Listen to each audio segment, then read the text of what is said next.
Checking in on the governor's special session in Lincoln now. The task for Nebraska lawmakers is a challenge. 81 public hearings by Saturday night. The governor called the special session to fix the state's property tax crisis. Brian Mastry is live with two of the proposals dominating discussion today.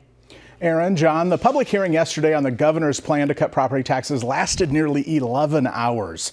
The members of the Revenue Committee were back in their chairs this morning at 9:30. They admitted they were tired, a little sluggish after such a long day. Opponents testified for the last 5 hours last night because the supporters of the governor's plan, well, they had already spoken and there were no more in line. Well, today, humor helped things get going when this man here, Kyle Roan of Bellevue, he wore that shirt that says Epic Option across the front. That's a no-no because it was the subject of the hearing. We're not supposed to have signs or anything, but you managed. You want me to take it off? No. That's just what I was going to say. I mean, I want to follow the rules, ma'am. I don't. You know. You leave it on. Okay. Okay. That's a good thing because I have more rolls than a bakery. Okay. Good stuff there. These hearings can get pretty monotonous sometimes. It did get serious, though, with some heartbreaking personal stories of losing a home because they couldn't pay their property taxes.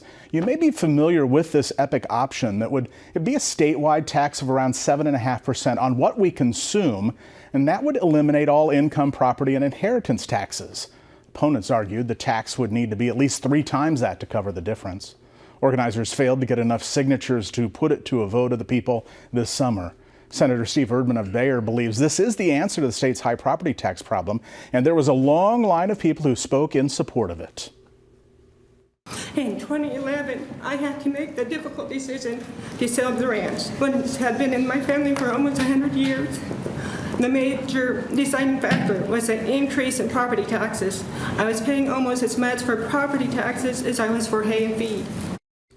Supporters want the Revenue Committee to forward the Epic Option to the full legislature so it can be debated as one of the solutions to help those who are drowning in property taxes, and that voters deserve to answer the question whether they like it at the ballot box.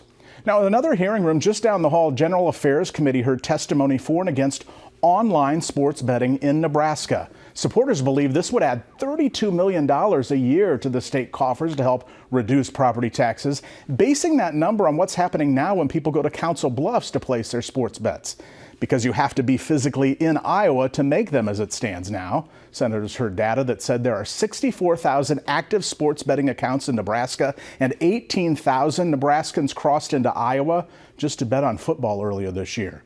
The argument is that the state's already losing that money. But opponents such as Husker coaching legend Tom Osborne said today, allowing young people to gamble on their phones without having to travel to Iowa will simply create more problem gamblers and tear apart families. On your side, Brian Mastry, 6 News.